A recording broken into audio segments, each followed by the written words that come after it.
bit of info. Leak so official, probably big enough. A symbol make Hillary giggle. Whistle enough until the consequence probably hits you. History repeats like Steve Bannon is buying a Switch too. I saw it coming like the shock is the part of it. The dollar you got ain't ballin' like the dollar you started with. I'm tired of partisans trying to pretend like the art of it is bitching like J.K. Rowling. If you wrinkle a cardigan, shut the fuck up. Mansion in disarray like no franchise. Katie, what the fuck, man? That shuttle trip got your brand fried. Everybody tell you whatever they fucking can't sign. Double check the numbers, it's about to look like a landslide. Hold up. Fuck you mean a registry? Whale meat man with his armchair fucking pedigree telling me about his theories of those vaccine recipes. While the measles hits your kids' whole school assembly. Go ahead, arrest the judges and tell me you isn't crashing out. Nixon all your enemies, Watergate was just watered down. How dare Larry David tell people I was at Hitler's house? Now I gotta go and prove I got the clout. Nah, bitch. I see Fugazi like a Santos house seat. JD Vance diplomacy, don't let the couch speak. Downplay the successes like a studio mouthpiece. Ain't nobody here gonna outpreach you, Francis. Reinstate the visas, court with constant freezes. How Luigi pleading, family man on Cena. Powell is a grievance, now you about to keep him. Propagandists talking, why do you believe him? They say they like Pete and I go, yeah, Pete is probably leaving. Yo, real talk, you ain't sharp enough. World in disarray, you better swing and get a harder cut. You can label the difference, trying to hope you don't miss again. And now I'ma keep it live like my fucking healing is infinite. Oh! Too soon. She coming. Y'all not ready, come on. You don't know it right now, but I'm wearing pajamas. Some people may say, hey, that's lazy. You know what I say? I say that's earned, all right? Let me have this. Hey, thank you guys so much for watching Freestyle the News. If you like what you heard, please links uppercut that like button into the sky while you press against the ground and regain all of the life you just lost to prolong this fight and bring back all of the PTSD people felt a few years ago at the EVO World Finals. And then leave a comment on your favorite bar. I fucking love Street Fighter, guys. And ELENA looks so good. Remember a couple weeks ago when people were like, oh, fighting games are in disarray? Shut the fuck up, all right? Let people cook for a few minutes. I'll be honest, I have not been playing Street Fighter as much over the last few months, which is fucking ridiculous because Ryu is apparently really good now, right? But I'll probably hop on stream in the next few days and try to get my chops back up. It's very hard to just jump into the game, you know, where you were playing it a lot and then everybody has kept playing it. And so when you get back in, you're just getting beat on for like a week until you get your bearings back. But look, ELENA looks amazing. Her alternate outfit looks exactly like Street Fighter 3. If you're a fighting game fan, you're eating. It's been a pretty insane, eventful week. There's been a lot of things that have happened, a lot of panicking, a lot of what did I fucking say going on, and a lot of major shakeups. So let's just jump into it right now with our first story, RFK and his autism registry. Oh boy. Understandably, this was the most requested story over the weekend, especially with all of the implications. Earlier this week, the National Institute of Health Director Jay Bhattacharya, you see, Indian, announced the creation of a disease registry to track autistic people. Now, this was almost instantly linked to the list made by the Nazis, which targeted autistic and disabled people during the Holocaust for experimental euthanasia clinics. And actually, in the United States, more importantly, until the 1970s, multiple states used registries to identify disabled people and subjected them to forced sterilizations or institutionalized them. Fucking horrific. Now, the NIH claimed that their project would draw from an enormous amount of public and private databases, and it would overall be used for RFK's new study of autism. And I should not have to tell you, RFK studying autism is like Katy Perry studying the Phantom Menace. You think, sure, maybe they'll take away something from it, but they end up learning the wrong thing. All of this also comes amongst planned cuts for autism research and disability services, thanks RFK, as well as ableist comments from Mr. Whalemeat here, saying things like autism ruins lives and that autistic people don't contribute to society at all, and autism is actually caused by environmental toxins. Ooh. So yeah, obviously dog shit response, especially towards autistic people who feel all of those comments are incredibly ableist, and the backlash matched just how reasonable angry you would be at something so batshit. People were furious and scared and loud about it until a DHHS official said on Friday, actually, no, we're not creating an autism registry. They say now that they're creating a real-world data platform that will link existing data sets to support research into causes of autism and insights into improved treatment strategies. And that might sound better, but it's also still incredibly vague. We'll get back to it. And look, as much as there is a ton of panic and hysteria around this issue, I can't really fault anybody for feeling the way they do, especially in the United States with a fucking terrible track record of treating disabled people. Just to add nuance though, here's what I will also say. Anytime the government makes a list of people for like anything, like driver's licenses or any other type of registry, people just tend to freak the fuck out, right? Again, because sometimes government lists don't end well. But in situations like this, like I've said before, it's important to distinguish what the severity of this problem is. Because look, looking at the way RFK and his administration engage in the ableism around disabilities and autism, I think the worst case scenario, like the worst case scenario of it being a Nazi list used to do the things that the Germans did, that's far-fetched. However, that doesn't mean that this list or any of the things around it are not harmless, all right? That just means they're harmful in a different way. Again, and I'll repeat it, the United States engaged in forced sterilization of disabled people and treated autistic people horrifically. And if you've paid attention at all over the last few years, you would know there are plenty of autistic people who live very fulfilling lives. And autism is not a switch, it's a spectrum. And look, I'm not trying to downplay the harm of this at all, okay? I'm saying that the main things that we should worry about specifically in this case are the data, narrative, and societal spaces in which autistic people exist, because they aren't nothing, right? Like they're substantial and they can receive an incredible amount of damage if RFK pushes a full force campaign against them. I mean, he already is, but with this whole apparatus, I mean. And look, I think it's very good that this received a ton of backlash when it did. And I think that having them have a spokesman come out and walk back that registry is the sign of very strong, meaningful pushback against it. But like I said, that database is vague. We don't know what it's going to be used for, and I don't trust any of the findings of it to be in good faith. But look, again, as panicky as things may be, and again, I completely understand why you would feel that way, right? I don't think this is they're gonna grab autistic people and then put them into labs kind of thing. Looking at the context of everything and how they try to frame autistic people in general, right? I think that's highly unlikely, but it is important to call out RFK for being insane and ableist and for calling out the harm and danger he poses to autistic people in general. The administration is facing a large number of public fights, and this is one that we have to keep pressing on. Let me know what you think in the comments. All right, moving on. Let's go to our next story. Elon Musk and DOGE. Do I even have to say this at this point? What about now? Do I gotta say it now? I should, huh? Yes, after 4 months of just fucking shit up with a hatchet and then demolishing whatever reputation he had both publicly and within the administration, losing a special election he placed himself at the center of, and then tanking his company 71 fucking %, Elon had to take a leave of absence. Like Mike from Breaking Bad, remember? Do you remember what happened to Mike? Do you remember? Spoilers, but it's been off the air enough. You should have watched it by now. And look, after Musk announced his leave, Tesla stock began to rally to about 284. But just to let you know, in January, it was at 426. That is an insane drop for the brand. And the brand has been incredibly damaged by Elon's political activities, Zig Heiling, and everything else. And just to give you some context, like some sincere nuance and context, as somebody who bought an electric car a couple years ago, I remember when I was looking around the conversations around Tesla at the time. If you don't know, despite Elon being a fuckhead back then, and many people feeling the same way that this guy is a fuckhead, Tesla itself still had a fairly good reputation for its cars. Yes, there were build quality issues here and there, right? But they seemed to be improving, and Tesla's network was some of the best you could find. And even though the fucking Cybertruck looked like a PS1 model, a lot of electric car enthusiasts were really excited about what it was promising. It was like the pre-Nazi Kanye West of cars. Yeah, he's a fuckhead, but the product's fine.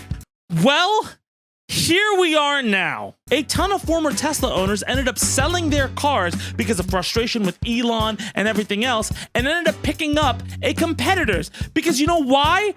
Everybody fucking caught up By the way, if you ever want an electric car, I have the Ioniq 5. It's fucking awesome. And also, if you don't know, most competitors aren't doing Nazi salutes at the inauguration or paying people to play Path of Exile 2 for them or having 11,000 kids while they try to cut AIDS research. Here we have a situation of a guy who thought he was Steve Jobs, realizing that Steve Jobs may have been an asshole, but he actually offered something other than daddy's fucking emerald money to say, oh, I'm the founder of this too. And again, in terms of like historical context, this whole situation with Elon calls back to Steve Bannon in the first term. What did I fucking say? Steve Bannon did a ton of damage with Donald Trump in 2017. Remember fire and fury when everybody thought we were gonna go to war with North Korea overnight?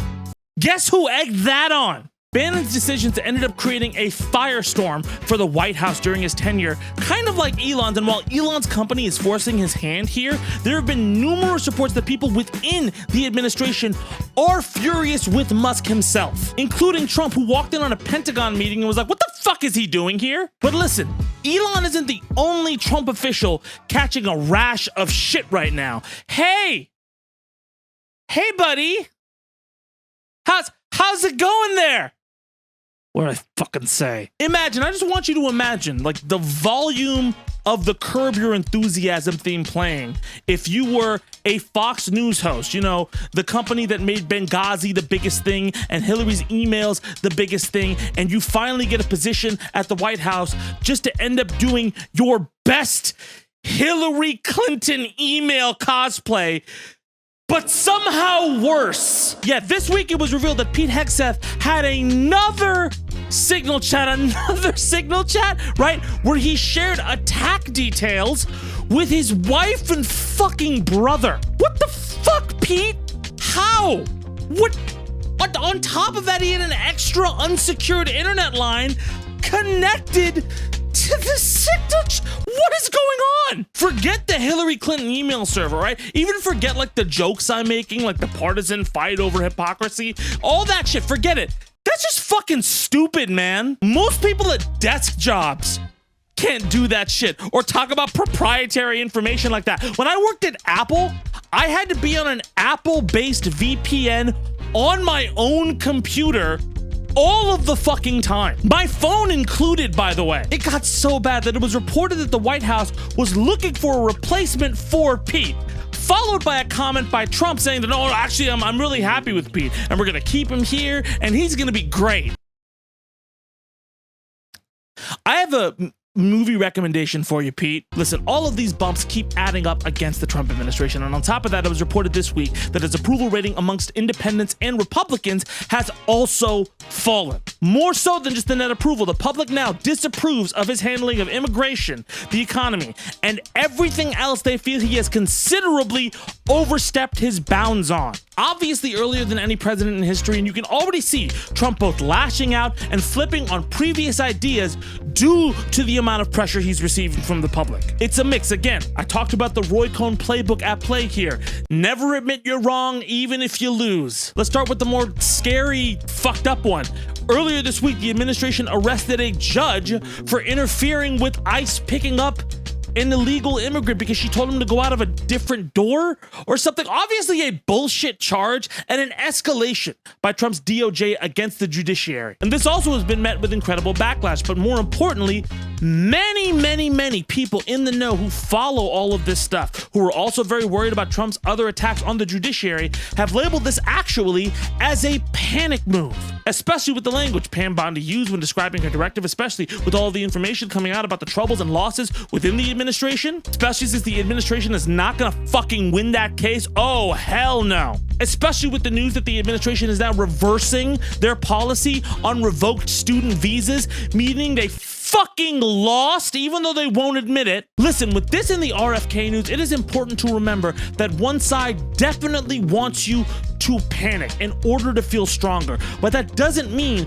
they aren't swinging at you at the same time. I think it is important to note that Donald Trump is facing a similar situation to Bush and himself in his first term, as we've said week after week, but he's also damaging the United States in a similar pattern to both of those times. If we're gonna practice not panicking from this guy, we also have to learn to shore up our own defenses against some of these more damaging elements that seem to be coming around again. If this is a culture war, it is important to talk about the culture and the actual lives autistic people lead. It is important to talk about how the Trump administration keeps escalating and what they don't have the fucking power to actually do, so they don't intimidate people into acquiescing and they don't win the optics war, which they are desperately trying to do. The judge situation is obviously concerning, but it is in the midst of a litany of losses for the Trump administration and another one they're about to receive. It is important to not let bullies trick you into thinking that they can't get punched in the mouth as well. Let me know what you think in the comments. And before I move on to my last story, FYI, I am not saying everything is fine. I feel like there's always somebody who types an essay and strawmans me and says I'm going, everything's fine, don't worry about it, da, da, da, da, da. No, you should be concerned, but this is the middle of a fight, right? When somebody swings at you, the fight isn't over. You gotta block and swing back. This is the playing field they're fighting on. This is the Roy Cohn playbook. This is the Donald Trump art of the deal bullshit. This is the same overwhelming stuff they've been doing for a while right now, okay? Let's cut it off. All right, that being said, let's move on to our last story. Bill Maher versus Larry David. Oh, did someone get their feelings hurt? If you don't know, Bill Maher recently went to the White House to have lunch or dinner or a jerk-off session, I don't know, with Donald Trump. Kind of weird, right, for this person to do that. Pretty much Maher spent most of his monologue when he finally came back from the dinner saying, he wasn't like he was in his tweets, the White House tour is so nice, and that Trump was gracious and measured. Sure, we'll get back to that in a minute, but look, Larry David, the star of Curb Your Enthusiasm and the guy who would show up to work the day after he quit, if you watch Seinfeld, you know, didn't like Maher's little about face there, right? And took to the New York Times op-ed to skewer Maher in a piece called My Dinner with Adolf. And it is brutal. I'm gonna read for you a little excerpt. Imagine my surprise when in the spring of 1939, a letter arrived at my house inviting me to dinner at the old chancellery with the world's most reviled man, Adolf Hitler. I had been a vocal critic of his on the radio from the beginning, pretty much predicting everything he was going to do on the road to dictatorship. No one I knew encouraged me to go. He's Hitler. He's a monster. But eventually, I concluded that hate gets us nowhere. I knew I couldn't change his views, but we need to talk to the other side, even if it has invaded and annexed other countries and committed unspeakable crimes against humanity. Buckle the fuck up. He was wearing a tan suit with a swastika armband and gave me an enthusiastic greeting that caught me off guard. Frankly, it was a warmer greeting than I normally get from my parents, and it was accompanied by a slap on my back. Suddenly, he seemed so human. Here I was, prepared to meet Hitler, the one I'd seen and heard, the public Hitler. But this private Hitler was a completely different animal. And oddly enough, this one seemed more authentic, like this was the real Hitler. The whole thing had my head spinning. I'm just going to cut to this bit because I can't read for you the whole thing. Goring, with his mouth full, asked, "What was so funny?" And Hitler said, "I was just telling him about the time my dog had diarrhea in the Reichstag."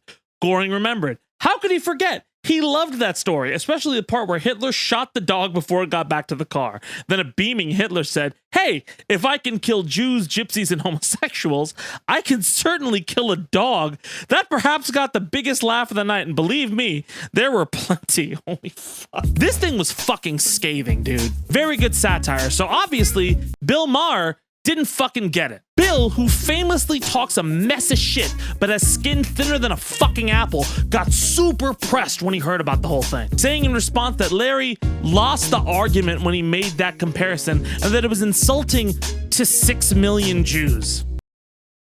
Okay, listen, you bum fucking idiot. One of the two people in this specific scenario puts their Jewishness at the front and center of their work and comedy almost all of the time. It's not you. I think the multiple seasons of Curb and Seinfeld kind of get that point across. So I would assume, because I have a brain, that Larry David took his Jewishness into account for this opinion piece. And that's kind of the fucking point. He wrote it because what you did offended that part of him. you dumb fuck. And I can tell it irks you this time, Bill, because unlike other times, you didn't deflect this or try to downplay it like he's a dumb person beneath your very elite T-Moo version of last week tonight, all right? You were like, this is insulting. And let's just be clear, you're a fucking bitch, Bill. You'll go to Trump because that's easy ground for you and you feel comfortable. You say you won't, but you do feel comfortable because you can puss out enough to make it seem like you're being reasonable. And you're a curmudgeon-y little bitch, so he associates with that. But any real pushback, any real aggressive pushback to you, you bitch the fuck out on, right? I can list numerous examples, many from your show and outside it. Ice Cube is one of them. But let's stick with this specifically. Don't try to mischaracterize the fucking argument. You know exactly what that piece and Larry David was saying. You are capitulating to somebody doing incredibly egregious, undemocratic, borderline fascistic things you have criticized them on, or you at least claim to have criticized them on, and your fucking massive ego and stupidity is in the way of your judgment. If you disagree with what Larry said or what any of the other people who called you out for similar reasons have said, then engage with the argument and don't fucking strawman it. A majority of your comedy is just this yes man bullshit talking point nod, all right? You spouting a line that is so fucking basic about what you believe like you're dunking on a fucking 7-year-old. Well, guess what? Raise the hoop a little higher and take the fucking shot, dude. This has nothing to do with leftists or liberals. There are plenty of liberals who engage more than Bill Maher does. Bill Maher has always been smug and always been a know-it-all and has gotten famous for an incredible show called Politically Incorrect and then thought he was the voice of reason by the time he got to fucking Real Time, where he increasingly became lazier and lazier with his takes, eventually becoming a bitch because he couldn't fucking adapt. Look, I gave shit to Stephen A. Smith for chirping at LeBron for an hour and a half a couple of weeks ago, but at least he had the balls to address that. You can't even engage with your criticism meaningfully. You gotta fall back on tropes or dismissals because you're afraid to swim up that media cycle. At least without an audience who's like nodding and laughing for you. And guess what? 3 days later, your monologue on your show, you're trying to puff out your chest and call out MAGA and prove it like, yeah, look at me. I've criticized them too. Fuck off with that. All right? It's not only that you met him, Bill, you met him and tried to clean him up. You tried to make it this big, prestigious, like, meeting of the mind. It's not. It's not. You're getting played. And the fact you have been on air so long and you do not understand that fundamental point about media optics shows you don't know what the fuck you're doing. All right? If you're about it, be about it. Otherwise, fuck you. Let me know what you think in the comments. And that's our show. Thank you so much for watching. Remember to like, comment, subscribe, unless you're Bill Maher.